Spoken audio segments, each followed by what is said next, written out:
Chad Morris and I, when we both got here, the North End Zone facility was under construction. A part of that was to put another field turf surface down, and we've got 10 of our SEC schools that play on the natural grass surface, so the majority of our games are played on natural grass, and Coach Morris and I agree that that's where football should be played. We both love the smell of the freshly cut grass and the look of the freshly painted grass, and that's where the game of football should be played, and it's where it should be played for sure, in the natural state.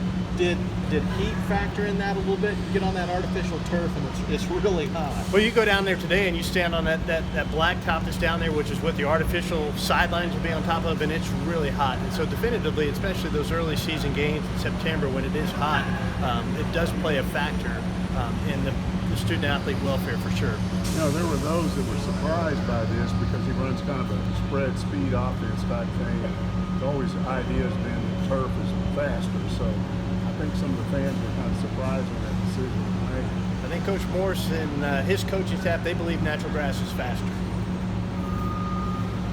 There's something, though, about playing on grass that's maybe a little bit more romantic, the smell or the feel in the air or something. Can you just describe that? Yeah, absolutely. I mean, you come out here and the freshly cut grass and the smell that you get from that, and the freshly painted grass and the grass stains on your uniforms, and even if you have a little bit of rainy day and you get a little mud, I mean, that's football. That's what you remember football being, especially as a child growing up.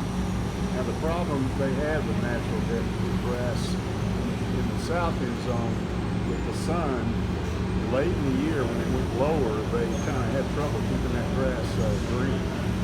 I'm not a grass expert, but I have been told that this Tullahoma 31 solves that issue. It's about 2 years old, the brand of this grass, and with the evergreen matrix system developed in Australia that's installed underneath of it, it's supposed to solve that problem. And time will tell, but we have a backup field. If we have any issues, there's a backup field for us in Memphis that we can replace any of the dead spots that we may have. How long before they can get on there and start playing out? Well, August 31st for sure, but what we've been told is within a week that this will really have taken root. But you can walk down there right now, you can't move it, it's that heavy. So it'll take root within a week and be playable shortly thereafter. There was some information that there was a mesh under it or whatever that would hold it together. That's that Australian matrix, that evergreen matrix. It's the first ever field in the United States that will have that system in place to hold the grass. And what about drainage? Somebody said the drainage was kind of already there from before. The drainage was already there before, and it's been, redeveloped, renovated to fit the natural grass surface, but it was in place. Why are you personally excited about this? You made this decision, you guys made this decision, you got excited. Why? Why does it, we've been doing this turf thing for so long. Football is meant to be played on natural grass. And we think we've got a product that will allow that to happen here in the state of Arkansas, the natural state, and it just makes sense for us to have it. And again, we compete against the majority of the schools in the Southeastern Conference have natural grass, and it's better for our student athletes to compete on the same surface every Saturday. What are you and Chad both one full season in the SEC to acclimatize and see what it's all about?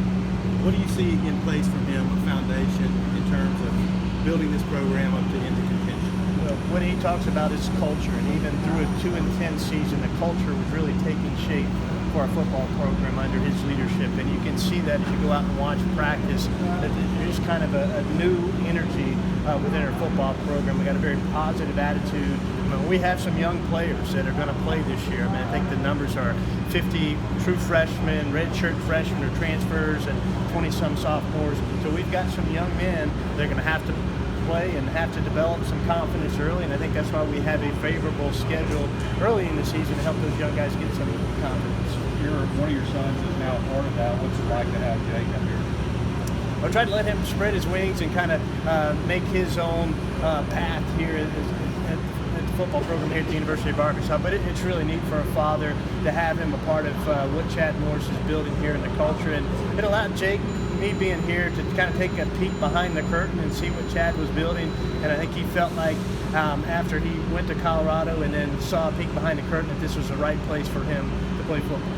All across the board, it's been kind of a rough decade for athletics down here, but you've made a lot of changes in the past few months. What do you have to say to fans about where we're headed? Well, I'd say all across the board, it has not been a rough 10 years. I said they may think football and men's basketball per se, but we won 2 national championships this past year, 4 individual national championships, 4 SEC championships.